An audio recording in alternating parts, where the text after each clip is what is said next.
बांग्लादेश में हिंदुओं के खिलाफ हो रही हिंसा अब थम नहीं रही। भारत सरकार ने तो इस पर चिंता जाहिर की ही है। राष्ट्रीय स्वयंसेवक संघ ने भी बांग्लादेश सरकार से अपील की है कि हिंदुओं पर हो रहे अत्याचार तत्काल बंद हो।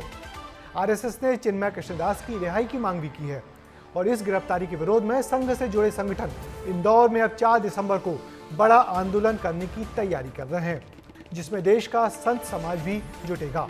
देखिए और क्या क्या हो रहा है इस मुद्दे पर हमारी इस रिपोर्ट में।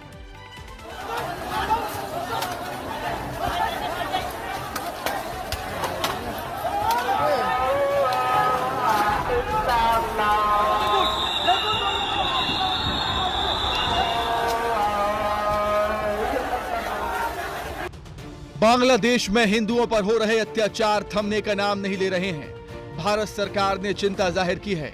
इसके बाद अब आरएसएस की ओर से भी बयान जारी हुआ है। संघ ने हिंदुओं पर हो रहे अत्याचार की कड़े शब्दों में निंदा की। आरएसएस के सरकार्यवाह दत्तात्रेय होसबोले की ओर से बयान जारी हुआ है। वर्तमान की बांग्लादेश सरकार और अन्य एजेंसियां इसे रोकने की जगह केवल मूक दर्शक बनी हुई हैं। शांतिपूर्ण प्रदर्शनों में हिंदुओं का नेतृत्व कर रहे इस्कॉन के पूर्व सदस्य और पूर्व सन्यासी चिन्मय कृष्णदास को बांग्लादेश की सरकार द्वारा कारावास भेजना अन्यायपूर्ण है। आरएसएस ने बांग्लादेश सरकार से यह सुनिश्चित करने की अपील की है कि हिंदुओं पर हो रहे अत्याचार तत्काल बंद हो। आरएसएस ने चिन्मय कृष्णदास की तत्काल रिहाई की मांग की। इस्कॉन के महंत चिन्मय कृष्णदास की गिरफ्तारी के विरोध में देश भर में खूब प्रदर्शन हो रहे हैं। भारत में संत समाज इसका कड़ा विरोध कर रहा है। कथावाचक देवकीनंदन ठाकुर यूनाइटेड नेशन को पत्र लिखने वाले हैं। आखिर ये यूएन बना किसके लिए? क्या हिंदू मरेगा तो यूएन को हमारा दर्द नहीं दिखेगा? हमने सारा लेटर में लिखा है और पूरे विश्व में जितने भी सनातनी है उनकी सुरक्षा करने का कार्य सनातन बोर्ड करेगा।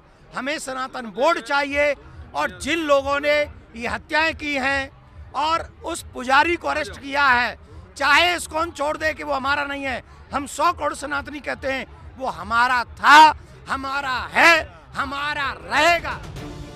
इस मामले पर जगत गुरु श्री रामभद्राचार्य और बागेश्वर धाम के पीठाधीश्वर पंडित धीरेन्द्र कृष्ण शास्त्री की भी प्रतिक्रिया सामने आई है। हम लोग बांग्लादेश को समझा रहे हैं, नहीं तो फिर अपने ढंग से समझाएंगे। अभी समझा रहे हैं, अभी राजनेता भी हमारे समझा रहे हैं, ऐसा उसको नहीं करना चाहिए। और हिंदू एक हो जाएगा तो आसुरी शक्तियाँ अपने आप प्रभावित हो जाएंगी, परास्त हो जाएंगी। यूनिस सरकार चला नहीं पा रही है और उससे देश संभल नहीं रहा है। उनको तुरंत उस सरकार के लोगों को इस्तीफा दे देना चाहिए और वहाँ के हिंदुओं को सड़कों पर उतरना चाहिए। हिंदुओं के खिलाफ हो रही अत्याचार से निश्चित है कि वो भारत की ऊपर भी उंगली उठाई जा रही है और भारत के हिंदुओं को भी एक प्रकार का चैलेंज है। उससे निपटने का यही उपाय है। हर हाल में हम सब हिंदुओं को एक होना पड़ेगा, भारत में भी वहाँ। बांग्लादेश में सत्ता बदलने के बाद से हालात तनावपूर्ण हैं। अल्पसंख्यकों को निशाना बनाया जा रहा है। इस्कॉन के संत चिन्मय कृष्णदास की गिरफ्तारी के बाद अब एक और हिंदू पुजारी को गिरफ्तार किया गया है। संतों की गिरफ्तारी के विरोध में संघ से जुड़े संगठन इंदौर में 4 दिसंबर को बड़ा आंदोलन करने की तैयारी में है। इसे लेकर संघ कार्यालय में बैठक हो चुकी है।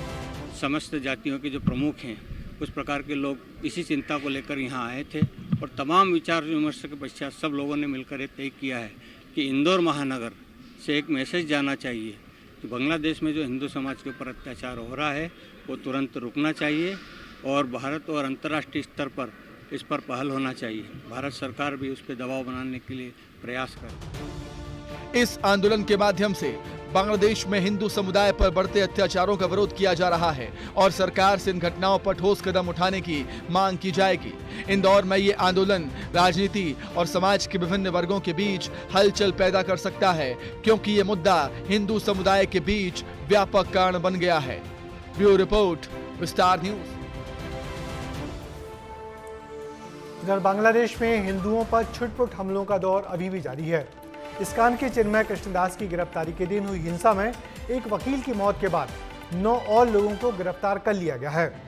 इधर राजधानी ढाका में इस्कॉन के खिलाफ लगातार प्रदर्शन हो रहे हैं।